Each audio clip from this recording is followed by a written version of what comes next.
ਅੰਮ੍ਰਿਤਸਰ ਦੀ ਰਿਹਾਇਸ਼ੀ colony alpha city ਦੇ ਵੱਡੇ ਰਸੂਖਦਾਰ ਮਾਲਕ ਨੂੰ ਕਰੋੜਾਂ ਦੀ ਜ਼ਮੀਨ ਵੇਚੀ ਲੱਖਾਂ 'ਚ। ਫਾਸਟਵੇ ਗਰੁੱਪ ਨਾਲ ਸੰਬੰਧ ਰੱਖਦਾ ਹੈ ਅਲਫਾ ਸਿਟੀ ਦਾ ਰਸੂਖਦਾਰ ਮਾਲਕ। ਸੰਯੁਕਤ ਸਮਾਜ ਮੋਰਚਾ ਨੇ ਕੀਤੇ ਖੁਲਾਸੇ, ਮਾਮਲੇ ਦੀ ਉੱਚ ਪੱਧਰੀ ਜਾਂਚ ਦੀ ਕੀਤੀ ਮੰਗ। ਪੰਚਾਇਤ ਮੰਤਰੀ ਕੁਲਦੀਪ ਧਾਲੀਵਾਲ ਬੋਲੇ, ਮਾਮਲਾ ਸਾਡੇ ਧਿਆਨ 'ਚ, ਕਰਵਾਵਾਂਗੇ ਜਾਂਚ। अपने पंचायत डिपार्टमेंट की इंक्वायरी कराओ कि थोड़े रहिंदिया पंचायती जमीन मता पा के करोड़ों की जमीन लखां च किवें विक गई, गजां की जमीन एकड़ां च किवें विक गई। इसदा जवाब मुख्यमंत्री साहब नूं, पंचायत मंत्री साहब नूं ये देना पैना। ते पहली कंप्लेंट असीं फाइल करांगे, नंबर लॉन्च कर रही। ये जमीन है जी भगतपुरा पिंड है अंबरसर डिस्ट्रिक्ट दे विच। ਉੱਥੇ ਕਲੋਨੀ ਹੈ ਇੱਕ, ਨੋ ਡਾਊਟ 2016 ਤੋਂ ਕਲੋਨਾਈਜ਼ਰ ਨੇ ਸ਼ੁਰੂ ਕੀਤਾ ਵੀ ਐਵੇਂ ਜ਼ਮੀਨ ਨੂੰ ਕਿਸੇ ਤਰੀਕੇ ਨਾਲ ਆਪਣੇ ਹੱਥ 'ਚ ਲੈ ਲਾ, ਪਰ ਕਾਮਯਾਬ ਨਹੀਂ ਹੋ ਸਕੇ। ਪਰ ਜਿਵੇਂ ਸਰਕਾਰ ਆਈ, ਨਵੀਂ ਸਰਕਾਰ ਆਈ, ਉਹਨਾਂ ਨੇ 19 ਦਿਨ 'ਚ ਬਿਲਡਰ ਸਾਹਿਬ ਨੂੰ ਕਾਮਯਾਬ ਕਰ ਦਿੱਤਾ ਤੇ ਪੰਚਾਇਤੀ ਜ਼ਮੀਨ ਉਹਨਾਂ ਦੇ ਹਵਾਲੇ ਕਰ ਦਿੱਤੀ। ਭਗਤਪੁਰਾ ਪਿੰਡ ਦੀ ਜ਼ਮੀਨ ਹੈ, ਪੰਚਾਇਤੀ ਜ਼ਮੀਨ ਹੈ ਜੀ, 32 ਕਨਾਲ 16 ਮਰਲੇ, ਤਕਰੀਬਨ 4.25 ਕਿੱਲੇ ਦੀ ਜ਼ਮੀਨ ਹੈ। ਇਹ ਜ਼ਮੀਨ ਜੀ ਜਿਹੜਾ ਉੱਥੇ ਅਲਫਾ ਇੰਟਰਨੈਸ਼ਨਲ ਸਿਟੀ ਅੰਮ੍ਰਿਤਸਰ ਉਸ ਦੀ ਜ਼ਮੀਨ ਹੈ। 1/4/2022 ਦਾ ਸਰਪੰਚ ਸਾਹਿਬ ਨੂੰ BDPO ਦਾ ਚਿੱਠੀ ਹੈ ਇੱਕ, ਜਿਸ 'ਚ 15 ਦਿਨ ਦਾ ਪੰਚਾਇਤ ਮੰਤਰੀ ਸਾਹਿਬ ਦੇ ਆਪਣੇ ਡਿਪਾਰਟਮੈਂਟ ਡਾਇਰੈਕਟਰ ਪੰਚਾਇਤ ਦੇ ਚਿੱਠੀ ਦਾ ਹਵਾਲਾ ਹੈ ਕਿ ਇਹ ਜ਼ਮੀਨ ਜਿਹੜੀ ਹੈਗੀ ਹੈ ਇਹ ਫਲਾਣੇ ਬਿਲਡਰ ਨੂੰ ਇਸ ਰੇਟ ਤੇ ਵੇਚੀ ਜਾਵੇ। ਇਹ ਮਤਾ ਪੈ ਗਿਆ ਜੀ ਵੀ 43 ਲੱਖ ਰੁਪਏ ਕਿੱਲੇ ਦੇ ਹਿਸਾਬ ਨਾਲ ਇਹ ਜ਼ਮੀਨ ਜਿਹੜੀ ਹੈਗੀ ਹੈ ਇਹ ਬਿਲਡਰ ਨੂੰ ਵੇਚ ਦਿੱਤੀ ਜਾਵੇ। ਸਰਕਾਰ ਕਾਹਲੀ ਸੀ ਤਾਂ ਉਹਨਾਂ ਨੇ 8 ਦਿਨ 'ਚ ਸਾਰਾ ਕੰਮ ਕਰ ਦਿੱਤਾ, ਪਰ ਬਿਲਡਰ ਨੂੰ ਕੋਈ ਕਾਹਲੀ ਨਹੀਂ ਸੀ। ਬਿਲਡਰ ਨੇ 11 ਦਿਨ ਦਿੱਤੇ, 19/4/2022 ਨੂੰ ਇਸ ਜ਼ਮੀਨ ਦੀ ਰਜਿਸਟਰੀ ਵੀ ਹੋ ਜਾਂਦੀ ਹੈ। ਸੰਯੁਕਤ ਸਮਾਜ ਮੋਰਚਾ ਨੇ ਅੰਮ੍ਰਿਤਸਰ ਦੇ ਭਗਤਪੁਰਾ ਪਿੰਡ 'ਚ ਜੋ ਪੰਚਾਇਤ ਵੱਲੋਂ ਇੱਕ ਬਿਲਡਰ ਨੂੰ ਜ਼ਮੀਨ ਵੇਚੀ ਗਈ ਹੈ, ਉਸ ਦੀ ਉੱਚ ਪੱਧਰੀ ਜਾਂਚ ਕਰਨ ਦੀ ਮੰਗ ਕੀਤੀ ਹੈ। ਸੰਯੁਕਤ ਸਮਾਜ ਮੋਰਚਾ ਦੇ ਬੁਲਾਰੇ ਸਤਵੀਰ ਸਿੰਘ ਬਾਲੀਆ ਨੇ ਕਿਹਾ ਕਿ ਰਿਹਾਇਸ਼ੀ ਕਲੋਨੀ ਅਲਫਾ ਸਿਟੀ ਦੀ ਸੀਮਾ ਦੇ ਅੰਦਰ ਸਥਿਤ ਗ੍ਰਾਮ ਪੰਚਾਇਤ ਭਗਤਪੁਰਾ ਦੀ ਸਰਕਾਰੀ ਸੜਕਾਂ ਤੇ ਸਰਕਾਰੀ ਜ਼ਮੀਨ ਨੂੰ ਸਸਤੇ ਭਾਅ ਅਲਫਾ ਸਿਟੀ ਦੇ ਵੱਡੇ ਰਸੂਖਦਾਰ ਮਾਲਕ ਨੂੰ ਵੇਚ ਦਿੱਤਾ ਗਿਆ। ਇਹ ਜ਼ਮੀਨ ਕਰੋੜਾਂ ਦੀ ਸੀ, ਪਰ ਇਸ ਨੂੰ ਲੱਖਾਂ ਰੁਪਏ ਵਿੱਚ ਹੀ ਵੇਚ ਦਿੱਤਾ ਗਿਆ। ਇਸ ਰਸੂਖਦਾਰ ਦਾ ਸਬੰਧ ਫਾਸਟਵੇ ਗਰੁੱਪ ਨਾਲ ਦੱਸਿਆ ਜਾ ਰਿਹਾ ਹੈ। ਵਾਲੀਆ ਨੇ ਕਿਹਾ ਕਿ ਸਰਕਾਰ ਨੂੰ ਜਲਦ ਤੋਂ ਜਲਦ ਜਾਂਚ ਕਰਵਾਉਣੀ ਚਾਹੀਦੀ ਹੈ ਅਤੇ ਪਰਦਾਫਾਸ਼ ਕਰਨਾ ਚਾਹੀਦਾ ਹੈ। ਖਾਸ ਕਰਕੇ ਮੁੱਖ ਮੰਤਰੀ ਨੂੰ ਇਸ ਦੇ ਲਈ ਵੱਡੇ ਅਫਸਰਾਂ ਦੀ ਕਮੇਟੀ ਬਣਾ ਕੇ ਜਾਂਚ ਕਰਵਾਉਣੀ ਚਾਹੀਦੀ ਹੈ ਅਤੇ ਜਾਂਚ ਤੋਂ ਬਾਅਦ ਕਾਰਵਾਈ ਕਰਨੀ ਚਾਹੀਦੀ ਹੈ। ਮੈਂ ਸਿੱਧੇ ਤੌਰ ਤੇ ਮੁੱਖ ਮੰਤਰੀ ਸਾਹਿਬ ਨੇ ਕੱਲ ਵੀ ਅਪੀਲ ਕੀਤੀ ਸੀ ਕਿ ਅੱਜ WhatsApp ਨੰਬਰ ਵੀ ਜਾਰੀ ਕਰਨਾ ਹੈ। ਜੇ ਪ੍ਰੈਸ ਕਾਨਫਰੰਸ ਹੁੰਦੇ WhatsApp ਨੰਬਰ ਜਾਰੀ ਹੋ ਗਿਆ ਤਾਂ ਇਹ ਕਾਗਜ਼ਾਂ ਤੇ ਕੰਪਲੇਂਟ ਦੇ ਨਾਲ ਮੈਂ WhatsApp ਨੰਬਰ ਤੇ ਕੰਪਲੇਂਟ ਫਾਈਲ ਕਰੂੰਗਾ ਕਿ ਮੁੱਖ ਮੰਤਰੀ ਸਾਹਿਬ ਆਪਣੇ ਪੰਚਾਇਤ ਮੰਤਰੀ ਸਾਹਿਬ ਦੀ ਇਨਕੁਆਇਰੀ ਕਰਾਓ, ਆਪਣੇ ਪੰਚਾਇਤ ਡਿਪਾਰਟਮੈਂਟ ਦੀ ਇਨਕੁਆਇਰੀ ਕਰਾਓ ਕਿ ਥੋੜੇ ਰਹਿੰਦਿਆਂ ਪੰਚਾਇਤੀ ਜ਼ਮੀਨ ਮਤਾ ਪਾ ਕੇ ਕਰੋੜਾਂ ਦੀ ਜ਼ਮੀਨ ਲੱਖਾਂ 'ਚ ਕਿਵੇਂ ਵਿਕ ਗਈ, ਗਜਾਂ ਦੀ ਜ਼ਮੀਨ ਏਕੜਾਂ 'ਚ ਕਿਵੇਂ ਵਿਕ ਗਈ। ਇਹਦਾ ਜਵਾਬ ਮੁੱਖ ਮੰਤਰੀ ਸਾਹਿਬ ਨੂੰ, ਪੰਚਾਇਤ ਮੰਤਰੀ ਸਾਹਿਬ ਨੂੰ ਇਹ ਦੇਣਾ ਪੈਣਾ। ਤੇ ਪਹਿਲੀ ਕੰਪਲੇਂਟ ਅਸੀਂ ਫਾਈਲ ਕਰਾਂਗੇ, ਨੰਬਰ ਲਾਂਚ ਕਰਨ, ਅਸੀਂ ਵੇਟ ਕਰ ਰਹੇ ਹਾਂ ਉਹਨਾਂ ਦੇ ਨੰਬਰ ਲਾਂਚ ਕਰਨ ਦੀ। ਇਹ ਜ਼ਮੀਨ ਹੈ ਜੀ ਭਗਤਪੁਰਾ ਪਿੰਡ ਹੈ ਅੰਬਰਸਰ ਡਿਸਟ੍ਰਿਕਟ ਦੇ ਵਿੱਚ। ਉੱਥੇ ਕਲੋਨੀ ਹੈ ਇੱਕ, ਨੋ ਡਾਊਟ 2016 ਤੋਂ ਕਲੋਨਾਈਜ਼ਰ ਨੇ ਸ਼ੁਰੂ ਕੀਤਾ ਵੀ ਐਵੇਂ ਜ਼ਮੀਨ ਨੂੰ ਕਿਸੇ ਤਰੀਕੇ ਨਾਲ ਆਪਣੇ ਹੱਥ 'ਚ ਲੈ ਲਾ, ਪਰ ਕਾਮਯਾਬ ਨਹੀਂ ਹੋ ਸਕੇ।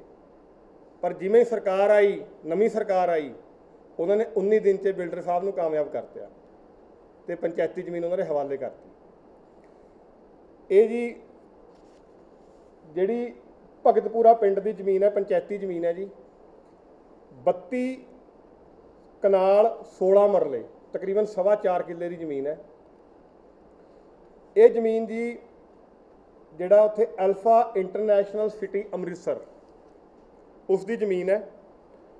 1/4/2022 ਦਾ ਸਰਪੰਚ ਸਾਹਿਬ ਨੂੰ BDPO ਦਾ ਚਿੱਠੀ ਹੈ ਇੱਕ, ਜਿਸ 'ਚ 15 ਦਿਨ ਦਾ ਪੰਚਾਇਤ ਮੰਤਰੀ ਸਾਹਿਬ ਦੇ ਆਪਣੇ ਡਿਪਾਰਟਮੈਂਟ ਡਾਇਰੈਕਟਰ ਪੰਚਾਇਤ ਦੇ ਚਿੱਠੀ ਦਾ ਹਵਾਲਾ ਹੈ कि जी ये ਜ਼ਮੀਨ ਜਿਹੜੀ ਹੈਗੀ ਹੈ ਇਹ ਫਲਾਣੇ ਬਿਲਡਰ ਨੂੰ ਇਸ ਰੇਟ ਤੇ ਵੇਚੀ ਜਾਵੇ।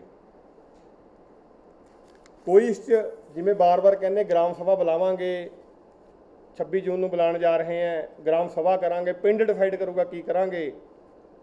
ਇੱਥੇ ਤਾਂ ਕੋਈ ਗ੍ਰਾਮ ਸਭਾ ਨਹੀਂ ਬੁਲਾਈ ਗਈ, ਇੱਥੇ ਤਾਂ ਸਿੱਧਾ ਹੀ ਉੱਪਰੋਂ ਹੁਕਮ ਆਇਆ ਮੰਤਰੀ ਸਾਹਿਬ ਦੇ ਡਿਪਾਰਟਮੈਂਟ ਤੋਂ। ਕਿੰਨੀ ਤਰੀਕ ਦੀ ਹੈ ਜੀ?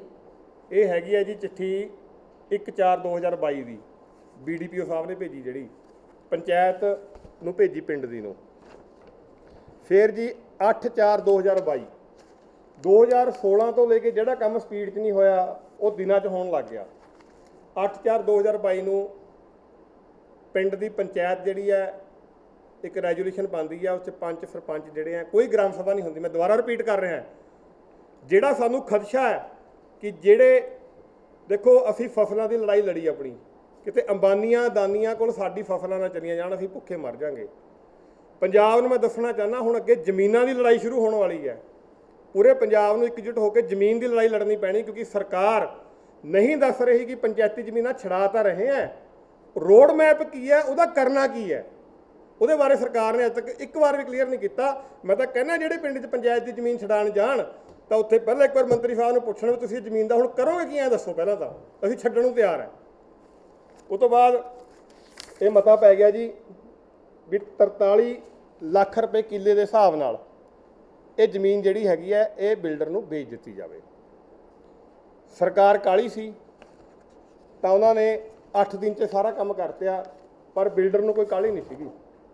ਬਿਲਡਰ ਨੇ 11 ਦਿਨ ਲਿੱਤੇ। 19/4/2022 ਨੂੰ ਇਸ ਜ਼ਮੀਨ ਦੀ ਰਜਿਸਟਰੀ ਵੀ ਹੋ ਜਾਂਦੀ ਹੈ।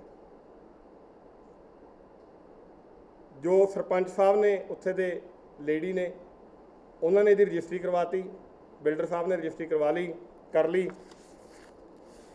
ਤੇ ਹੁਣ ਅੱਗੇ ਆਂਦਾ ਅਸਲੀ ਖੇਲ। ਕੀ ਇਹ ਜ਼ਮੀਨ ਐਗਰੀਕਲਚਰ ਸੀਗੀ? ਕੀ ਇਹ ਐਗਰੀਕਲਚਰ ਰੇਟ ਤੇ ਵੇਚੀ ਜਾ ਸਕਦੀ ਸੀਗੀ? ਕਿਆ ਵਾਕਈ ਇਹ ਰੇਟ ਜ਼ਮੀਨ ਦਾ ਹੈ? ਇੱਕ ਮੇਰੇ ਕੋਲ ਬਿਆਨਾ ਆਇਆ, ਮੈਂ ਪਹਿਲਾਂ ਦੱਸ ਦੇਣਾ ਚਾਹੁੰਦਾ ਇਹ ਸਾਰੀ ਖੇਲ ਦਾ ਪਰਦਾਫਾਸ਼ ਜੋ ਕੀਤਾ ਇਹ ਸਾਡੇ ਸਾਥੀ ਜੋ ਸੁਖਜਿੰਦਰ ਸਿੰਘ ਮਾਹੂ ਲੋਕ ਰਾਜ ਲਹਿਰ ਪੰਜਾਬ ਦੇ ਪ੍ਰਧਾਨ ਨੇ ਤੇ ਸੰਯੁਕਤ ਸਮਾਜ ਮੋਰਚਾ ਦੇ ਅੰਮ੍ਰਿਤਸਰ ਰੀਸ ਤੋਂ ਕੈਂਡੀਡੇਟ ਵੀ ਰਹੇ ਨੇ। ਉਹਨਾਂ ਦਾ ਆਪਣਾ ਪਿੰਡ ਹੈ ਇਹ, ਤੇ ਉਹਨਾਂ ਦੇ ਮਾਮਾ ਜੀ ਦੀ ਡੈਥ ਹੋ ਗਈ, ਇਸ ਕਰਕੇ ਉਹ ਆ ਨਹੀਂ ਸਕੇ। ਉਹਨਾਂ ਨੇ ਆਉਣਾ ਸੀਗਾ, ਕੱਲ ਸ਼ਾਮ ਨੂੰ ਹੋਈ ਹੈ। ਉਹਨਾਂ ਨੇ ਸਾਰਾ RTI ਥਰੂ ਇਹ ਸਾਰਾ ਲੀਗਲ ਡਾਕੂਮੈਂਟਸ ਲਿੱਤੇ ਨੇ। ਤੇ ਹੁਣ ਆ ਜਾਓ ਤੁਸੀਂ ਬਿਆਨਾ। ਸੇਮ ਬਿਲਡਰ ਇੱਕ ਗੁਰਮਾਜ ਸਿੰਘ ਦੇ ਨਾਲ ਉਸੀ ਕਲੋਨੀ ਦੇ ਵਿੱਚ ਜਦੋਂ ਐਗਰੀਕਲਚਰ ਲੈਂਡ ਹੁੰਦੀ ਸੀ 2010 20/4/2010 'ਚ ਇੱਕ ਬਿਆਨਾ ਹੁੰਦਾ ਹੈ 70,73,000 ਪ੍ਰਤੀ ਕਿੱਲਾ ਦੇ ਹਿਸਾਬ ਨਾਲ ਐਗਰੀਕਲਚਰ ਲੈਂਡ ਦਾ ਬਿਆਨਾ ਹੁੰਦਾ ਹੈ। ਤਾਂ ਜਿਹੜੀ ਜ਼ਮੀਨ 2010 'ਚ 70,73,000 ਦੀ ਸੀਗੀ, ਜਦ ਕਿ ਇੱਕ ਚੀਜ਼ ਨੋਟ ਕਰਨ ਵਾਲੀ ਹੈ, ਸਰਕਾਰ ਜਦ ਵੀ ਜ਼ਮੀਨ ਵੇਚਦੀ ਹੈ ਉਹਨੂੰ 3 ਗੁਣਾ ਰੇਟ ਲਾ ਕੇ ਵੇਚਦੀ ਹੈ। ਮਤਲਬ 43 ਲੱਖ ਵੀ ਜਿਹੜਾ ਰੇਟ 3 ਗੁਣਾ ਹੋਇਆ ਇਹਦਾ ਐਕਚੁਅਲ ਰੇਟ ਮਤਲਬ 14 ਲੱਖ ਦੇ ਕਰੀਬ ਰਹਿ ਗਿਆ। ਤੇ ਜਿਹੜੀ 70 ਲੱਖ ਦੀ ਜ਼ਮੀਨ 2010 'ਚ ਵੀ ਕਿਆ 2022 'ਚ ਆਉਂਦੇ ਘਟ ਗਈ ਕਿ ਉਹਦਾ ਰੇਟ ਡਾਊਨ ਹੋ ਗਿਆ, ਉਹ ਵੀ ਰੈਜ਼ੀਡੈਂਸ਼ੀਅਲ ਕਲੋਨੀ ਦਾ। ਇਹ ਬਿਆਨਾ ਨਾਲ ਹੈ ਜੀ ਦੇ, ਜਿਹੜਾ ਕਿ ਸਬੂਤ ਦਿੰਦਾ ਹੈ ਕਿ ਜ਼ਮੀਨ ਕਿਵੇਂ ਆਉਣੇ ਪੈਣੇ ਰੇਟਾਂ 'ਚ ਵੇਚੀ ਗਈ। ਉਸ ਤੋਂ ਬਾਅਦ ਇੱਕ ਸਰਕਾਰੀ ਕਾਗਜ਼, ਕੱਲ੍ਹ ਨੂੰ ਕੋਈ ਕਹਿ ਦੇ ਉੱਠ ਕੇ ਜੀ ਵੀ ਇਹ ਤਾਂ ਬਿਆਨੇ ਬਣ ਜਾਂਦੇ ਹੁੰਦੇ ਆ, ਕਾਗਜ਼ ਨਿਕਲ ਜਾਂਦੇ ਹੁੰਦੇ ਆ। ਇਹ ਜੀ ਰਜਿਸਟਰਾਰ, ਤਹਿਸੀਲਦਾਰ ਸਾਹਿਬ, FDM ਸਾਹਿਬ ਤੇ DC ਹੁੰਦੇ ਕਲੈਕਟਰ ਸਾਹਿਬ, ਚਾਰਾਂ ਦਾ ਸਾਈਨ ਡਾਕੂਮੈਂਟ ਜਿਸ 'ਚ ਰੇਟ ਫਿਕਸ ਕੀਤਾ ਹੋਇਆ ਕਿ ਵੀ ਇਸ ਏਰੀਏ ਦੀ ਕਿਹੜੇ ਏਰੀਏ ਦੀ ਜ਼ਮੀਨ ਦਾ ਐਗਰੀਕਲਚਰ ਦਾ ਇਹ ਰੇਟ ਹੋਊਗਾ, ਰੈਜ਼ੀਡੈਂਸ਼ੀਅਲ ਦਾ ਰੇਟ ਹੋਊਗਾ ਤੇ ਕਮਰਸ਼ੀਅਲ ਦਾ ਇਹ ਹੋਊਗਾ। ਤੇ ਜੇ ਆਪਾਂ ਕਾਰਨਰ ਤੇ ਜਾਈਏ, ਅਲਫਾ ਇੰਟਰਨੈਸ਼ਨਲ ਸਿਟੀ ਜਿਹੜੀ ਅੰਮ੍ਰਿਤਸਰ ਹੈਗੀ ਹੈ, ਜਿਹੜੀ ਇਹ ਪਿੰਡ ਦੀ ਅਲਫਾ ਇੰਟਰਨੈਸ਼ਨਲ ਸਿਟੀ ਹੈ, ਇਹਦਾ 2020 ਤੇ 21 ਦਾ ਰੇਟ ਸੀਗਾ 5,663 ਰੁਪਏ 5 ਪੈਸੇ ਪਰ ਸਕੁਅਰ ਯਾਰਡ ਗਜਾਂ 'ਚ, ਤੇ ਕਮਰਸ਼ੀਅਲ ਦਾ ਸੀਗਾ 13,081.5 ਪਰ ਸਕੁਅਰ ਯਾਰਡ 2020-21 ਦਾ। ਪ੍ਰਪੋਜ਼ਡ ਰੇਟ 2021-22 ਦਾ ਹੈਗਾ ਜਿਹੜਾ ਹੁਣ ਹੈ ਉਹ ਹੈਗਾ 5600 ਪਰ ਸਕੁਅਰ ਯਾਰਡ ਤੇ 14000 ਕਮਰਸ਼ੀਅਲ। ਔਰ ਹੈਰਾਨੀ ਦੀ ਗੱਲ ਹੈ, ਜਿਹੜੀ ਸਾਡੀ ਮਾਨਯੋਗ ਸਰਕਾਰ ਨੇ, ਪੰਚਾਇਤੀ ਜ਼ਮੀਨਾਂ ਛਡਾਉਣ ਵਾਲੀ ਸਰਕਾਰ ਨੇ, ਪੰਚਾਇਤੀ ਮੰਤਰੀ ਜਿਹੜੇ ਮਾਲਵੇ 'ਚ ਭੱਜੇ ਫਿਰਦੇ ਨੇ ਮਾਝਾ ਛੱਡ ਕੇ, ਉਹਨਾਂ ਨੇ ਆਪਣੇ ਘਰ ਤੇ ਮਹਿਜ 39 ਕਿਲੋਮੀਟਰ ਤੇ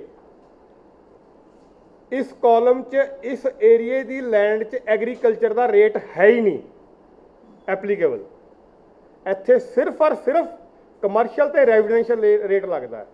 ਜੇ ਆਪਾਂ ਰੈਜ਼ੀਡੈਂਸ਼ੀਅਲ ਰੇਟ ਵੀ ਲਾਈਏ ਤੇ ਪੌਣੇ 3 ਕਰੋੜ ਰੁਪਈਆ ਕਿੱਲਾ ਇਸ ਜ਼ਮੀਨ ਦਾ ਬਣਦਾ, ਜਿਹੜਾ 43 ਲੱਖ ਰੁਪਏ ਕਿੱਲੇ ਨੂੰ ਵੇਚਿਆ ਗਿਆ। ਸੋ ਇਹੀ ਅਸੀਂ ਸਰਕਾਰ ਨੂੰ ਪੁੱਛਦੇ ਹਾਂ ਤੇ ਇਹੀ ਲੋਕਾਂ ਨੂੰ ਕਹਿੰਦੇ ਆ। ਅੱਜ ਇੱਕ ਮੁਹਿੰਮ ਵੀ ਸ਼ੁਰੂ ਕਰਾਂਗੇ, ਐਂਡ 'ਚ ਦੱਸਾਂਗੇ। ਮੈਂ ਇਸ ਮੁੱਦੇ ਤੇ ਇੱਕ ਗੱਲ ਹੋਰ ਕਹੂੰਗਾ ਕਿ ਇਸ ਨੂੰ ਲੈ ਕੇ ਪਿੰਡ ਦੇ ਲੋਕਾਂ ਨੇ, ਕਿਉਂਕਿ ਗ੍ਰਾਮ ਸਭਾ ਤਾਂ ਬੁਲਾਈ ਨਹੀਂ ਗਈ ਪੰਚਾਇਤ ਮੰਤਰੀ ਜੀ ਦੇ ਹਿਸਾਬ ਨਾਲ, ਤੇ ਪਿੰਡ ਦੇ ਲੋਕਾਂ ਨੇ ਵਿਜੀਲੈਂਸ ਨੂੰ ਇੱਕ ਕੰਪਲੇਂਟ ਫਾਈਲ ਕੀਤੀ ਹੈ 7/2 ਨੂੰ, ਸੌਰੀ ਆਪਣਾ 7/4 ਦੇ ਨੇੜੇ ਤੇੜੇ ਕੰਪਲੇਂਟ ਫਾਈਲ ਕੀਤੀ ਹੈ ਵਿਜੀਲੈਂਸ ਡਿਪਾਰਟਮੈਂਟ ਨੂੰ ਕਿ ਇਹਦੀ ਇਨਕੁਆਇਰੀ ਕੀਤੀ ਜਾਵੇ ਤੇ ਦੋਸ਼ੀਆਂ ਖਿਲਾਫ ਬਣਦੀ ਕਾਰਵਾਈ ਕੀਤੀ ਜਾਵੇ ਕਿ ਪੰਚਾਇਤ ਦੀ ਜ਼ਮੀਨ ਡਿਪਾਰਟਮੈਂਟ ਨੇ ਨਾਲ ਰਲ ਕੇ ਪੰਚਾਇਤ ਤੋਂ ਸਰਕਾਰੀ ਜ਼ਮੀਨ ਜਿਹੜੀ ਹੈ ਪ੍ਰਾਈਵੇਟ ਬਿਲਡਰ ਨੂੰ ਬਿਨਾਂ ਪੁੱਛੇ ਬਿਨਾਂ ਦੱਸੇ ਬੰਦ ਕਮਰੇ 'ਚ ਵੇਚਤੀ। ਇਹ ਸਾਈਨ ਨੇ ਉਹਨਾਂ ਦੇ ਪਿੰਡ ਵਾਲਿਆਂ ਦੇ।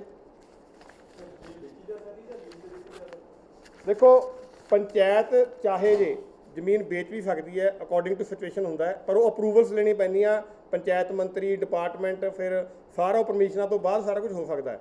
ਪਰ ਤੁਸੀਂ ਇਹ ਥੋੜ੍ਹੀ ਹੈ, ਹੁਣ ਮੋਹਾਲੀ 'ਚ ਜ਼ਮੀਨ ਨੂੰ ਲੈ ਕੇ ਧਰਨੇ ਲੱਗੇ ਹੋਏ ਨੇ, ਸੜਕਾਂ 'ਚ ਆਉਂਦੀ ਜ਼ਮੀਨ ਨੂੰ, ਇਲੈਕਸ਼ਨ ਹਾਈਵੇ ਤੋਂ ਲੈ ਕੇ ਜ਼ਮੀਨਾਂ ਨੂੰ ਲੈ ਕੇ ਧਰਨਾ ਚੱਲ ਰਿਹਾ ਡੀਸੀ ਆਫਿਸ ਦੇ ਬਾਹਰ ਕਈ ਦਿਨਾਂ ਤੋਂ। ਤੇ ਉਹਨਾਂ ਦਾ ਇਹੀ ਕਹਾਣੀ ਹੈ ਕਿ ਸਾਨੂੰ ਜੀ ਆਉਣੇ ਪਾਉਣੇ ਰੇਟਾਂ 'ਤੇ ਸਾਡੀ ਕਰੋੜਾਂ ਦੀ ਜ਼ਮੀਨ ਨੂੰ ਲੱਖਾਂ ਦੇ ਵਿੱਚ ਖਰੀਦ ਕੇ ਸਰਕਾਰ ਜਿਹੜੀ ਹੈ ਅਕਵਾਇਰ ਕਰਕੇ ਸਾਨੂੰ ਤਾਂ ਕੱਖ ਤਾਂ ਨਹੀਂ ਛੱਡ ਰਹੀ। ਉਹ ਧਰਨੇ ਲਾ ਰਹੇ ਨੇ। 18 ਨੂੰ ਹੁਣ ਮੈਂ ਪੰਜਾਬੀਆਂ ਨੂੰ ਬੇਨਤੀ ਵੀ ਕਰਦਾ, ਮੋਹਾਲੀ ਜ਼ਿਲ੍ਹੇ ਦੇ ਲੋਕਾਂ ਨੂੰ ਵੀ, ਉਹਨਾਂ ਨੇ 18 ਨੂੰ ਧਰਨਾ ਫਿਰ ਉਹ ਲੀਕਿਆ 18 ਦੀ ਕਾਲ ਦਿੱਤੀ ਹੈ ਕਿ ਸਵੇਰੇ 9 ਵਜੇ ਡੀਸੀ ਆਫਿਸ ਦੇ ਬਾਹਰ ਪਹੁੰਚੋ ਤੇ ਸਾਰੇ ਪਹੁੰਚਣ, ਸਾਥ ਦੇਣ। ਨਾਲ ਮੈਂ ਬੇਨਤੀ ਕਰਦਾ ਹੱਥ ਜੋੜ ਕੇ, ਖਰੜ ਤੋਂ MLA ਮੈਡਮ ਅਨਮੋਲ ਗਗਨ ਮਾਨ ਜੀ, ਮੈਨੂੰ ਯਾਦ ਹੈ ਉਹੀ ਜਿਹੜੀਆਂ ਜ਼ਮੀਨਾਂ ਅਕਵਾਇਰ ਹੋਈਆਂ ਸੀਗੀਆਂ ਸੜਕਾਂ ਵਾਸਤੇ, ਬਕਾਇਦਾ ਗੱਡੀ ਚੱਕ ਕੇ ਮਾਨਸਾ ਗਏ ਸੀ ਧਰਨੇ ਵਿੱਚ, ਔਰ ਕਹਿ ਰਹੇ ਸੀ ਸਰਕਾਰ ਧੱਕਾ ਕਰ ਰਹੀ ਹੈ। ਤੇ ਹੁਣ ਤਾਂ ਤੁਹਾਡੇ ਆਪਣੇ ਮੋਹਾਲੀ ਦੇ ਵਿੱਚ ਧਰਨਾ ਲੱਗਿਆ ਹੋਇਆ, ਤੇ ਮੇਰੀ ਉਹਨਾਂ ਨੂੰ ਬੇਨਤੀ ਹੋਊਗੀ 18 ਤਰੀਕ ਨੂੰ ਉਹ ਵੱਧ ਚੜ੍ਹ ਕੇ ਹਿੱਸਾ ਲੈਣ ਤੇ ਆ ਕੇ ਆਪਣੀ ਸਰਕਾਰ ਦੇ ਖਿਲਾਫ ਹੀ ਆਪਣੀ ਸਰਕਾਰ ਨੂੰ ਸਵਾਲ ਕਰਨ ਕਿ ਹੁਣ ਤੁਸੀਂ ਇਹਨਾਂ ਨਾਲ ਧੱਕਾ ਕਿਉਂ ਕਰਨ ਲੱਗੇ ਹੋਏ ਹੋ। ਅਗਲਾ ਟੌਪਿਕ ਜਿਹੜਾ ਅਗਲਾ ਮੁੱਦਾ, ਮੇਨ ਮੁੱਖ ਮੁੱਦਾ ਹੋਰ ਵੀ ਹੈਗਾ, ਉਹ ਹੈਗਾ ਜਿਹੜੀਆਂ ਸਾਡੇ ਵੀਰ ਆਏ ਹੋਏ ਨੇ ਕਿਸਾਨ ਯੂਨੀਅਨ ਤੋਂ, ਬਾਰਡਰ ਦੀ ਜ਼ਮੀਨਾਂ ਜਿਹੜੀਆਂ ਹੈਗੀਆਂ ਨੇ ਤੇ ਸਰਕਾਰਾਂ ਕਿਵੇਂ ਸਾਡੇ ਬਾਰਡਰ ਦੇ ਕਿਸਾਨਾਂ ਨਾਲ ਧੱਕਾ ਕਰ ਰਹੀ ਹੈ। ਜਿਵੇਂ ਦੱਸਿਆ ਕਿ ਜਿਹੜੀ ਬਾਰਡਰ ਦੀ ਜ਼ਮੀਨ ਹੈ ਤਕਰੀਬਨ 21,300 ਦੇ ਕਰੀਬ ਏਕੜ ਜ਼ਮੀਨ ਜਿਹੜੀ ਹੈ ਤਾਰ ਦੇ ਉਸ ਪਾਰ ਹੈ। 44 ਫੁੱਟ ਤਕਰੀਬਨ ਸਣੇ ਤਾਰ, ਸਣੇ ਜਿਹੜਾ ਪੈਟਰੋਲਿੰਗ ਦਾ ਰਸਤਾ, ਉਹ ਸਭ ਨੂੰ ਲਾ ਕੇ 44 ਫੁੱਟ ਜਿਹੜੀ ਹੈ ਉਹ ਜ਼ਮੀਨ ਹੈ ਤੇ 530 ਕਿਲੋਮੀਟਰ ਦਾ ਬਾਰਡਰ ਹੈ। 6 ਜ਼ਿਲ੍ਹੇ ਪੈਂਦੇ ਨੇ ਤੇ 220 ਪਿੰਡ ਪੈਂਦੇ ਨੇ। ਸਾਡੇ ਕਿਸਾਨ ਵੀਰਾਂ ਨੇ ਜੈ ਜਵਾਨ ਜੈ ਕਿਸਾਨ ਦਾ ਨਾਅਰਾ ਬੁਲੰਦ ਰੱਖਦੇ ਹੋਏ ਆਪਣੀ ਜ਼ਮੀਨ ਸਰਕਾਰ ਨੂੰ ਸਮਰਪਿਤ ਕਰਤੀ ਕਿ ਸਾਡੇ ਦੇਸ਼ ਦੀ ਸੁਰੱਖਿਆ, ਸਾਡਾ ਦੇਸ਼ ਸੁਰੱਖਿਅਤ ਰਹੇ, ਸਾਡੇ ਦੇਸ਼ ਦੀ ਸੁਰੱਖਿਆ 'ਚ 1% ਵੀ ਕੁਤਾਹੀ ਨਾ ਹੋਵੇ, ਸਾਡੇ ਜਵਾਨ ਸਾਡੇ ਦੇਸ਼ ਦੀ ਰੱਖਿਆ ਕਰਨ। ਪਰ ਉੱਥੇ ਹੀ ਸਾਡੇ ਬਾਰਡਰ ਦੇ ਕਿਸਾਨਾਂ ਨੂੰ ਕਿਵੇਂ ਸਰਕਾਰਾਂ ਵੱਲੋਂ ਤਸ਼ੱਦਦ ਸਹਿਣੀ ਪੈ ਰਹੀ ਹੈ, ਉਹ ਮੈਂ ਤੁਹਾਡੇ ਸਾਹਮਣੇ ਥੋੜ੍ਹਾ ਜਿਹਾ ਇਨ ਬਰੀਫ ਦੱਸੂੰਗਾ, ਬਾਕੀ ਡਿਟੇਲ ਸਾਡੇ ਵੀਰ ਦੱਸਣਗੇ। 2014 'ਚ ਇੱਕ ਰੇਟ ਫਿਕਸ ਹੋਏ 65,000 ਰੁਪਇਆ, ਜਿਹੜਾ ਕਿ ਸੈਂਟਰ ਸਰਕਾਰ ਤੇ ਸਟੇਟ ਸੂਬੇ ਨੇ 50-50 ਦੇ ਰੇਸ਼ੋ ਨਾਲ, ਅੱਧੇ ਦੇ ਰੇਸ਼ੋ ਨਾਲ ਪੈਸੇ ਦੇਣੇ ਸੀਗੇ ਐਜ਼ ਏ ਕੰਪਨਸੇਸ਼ਨ, ਹਰ ਸਾਲ ਐਨੂਅਲੀ ਮਿਲਣੇ ਸੀਗੇ। 65,000 ਕੁਝ ਵੀ ਨਹੀਂ ਹੁੰਦਾ ਸਾਲ ਦਾ। ਫਿਰ ਦੁਬਾਰਾ ਇਹਨਾਂ ਨੇ ਕੇਸ ਫਾਈਲ ਕੀਤਾ, ਦਾ ਪੰਜਾਬ ਬਾਰਡਰ ਕਿਸਾਨ welfare society versus union of India, Punjab ਸਰਕਾਰ ਵੀ ਇਸ ਪਾਰਟੀ ਸੀ। ਤੇ ਉਸ ਤੋਂ ਬਾਅਦ ਇੱਕ ਕਮੇਟੀ ਬਣੀ, ਕਮੇਟੀ ਨੇ 10,000 ਦੀ ਰਿਕਮੈਂਡੇਸ਼ਨ ਦਿੱਤੀ ਆਨਰੇਬਲ ਹਾਈ ਕੋਰਟ ਨੂੰ, ਤੇ 2015 'ਚ ਆਰਡਰ ਹੋਇਆ ਕਿ ਇੱਕ ਤਾਂ 10,000 ਰੁਪਇਆ ਰੇਟ ਦਿੱਤਾ ਜਾਵੇ, 5,000 ਸੈਂਟਰ ਤੋਂ ਆਉਣਾ, 5,000 ਸਟੇਟ ਨੇ ਦੇਣਾ, ਤੇ ਦੂਜਾ ਇੱਕ ਟ੍ਰਿਬਿਊਨਲ ਬਣਾਇਆ ਜਾਵੇ ਕਿ ਇਹਨਾਂ ਦਾ ਪੱਕਾ ਇਲਾਜ ਕੀਤਾ ਜਾਵੇ, ਕਿ ਇਹਨੂੰ ਨੋਟੀਫਾਈ ਕੀਤਾ ਜਾਵੇ, ਨੋਟੀਫਾਈ ਕਰਕੇ ਇਹਨਾਂ ਦੀ ਲੈਂਡ ਐਕਵਾਇਰ ਕੀਤਾ ਜਾਵੇ, ਇਹਨਾਂ ਨੂੰ ਬਣਦਾ ਕੰਪਨਸੇਸ਼ਨ ਦਿੱਤਾ ਜਾਵੇ ਤਾਂ ਕਿ ਰੋਜ਼-ਰੋਜ਼ ਦਾ ਕੰਮ ਖਤਮ ਹੋ ਜਾਵੇ।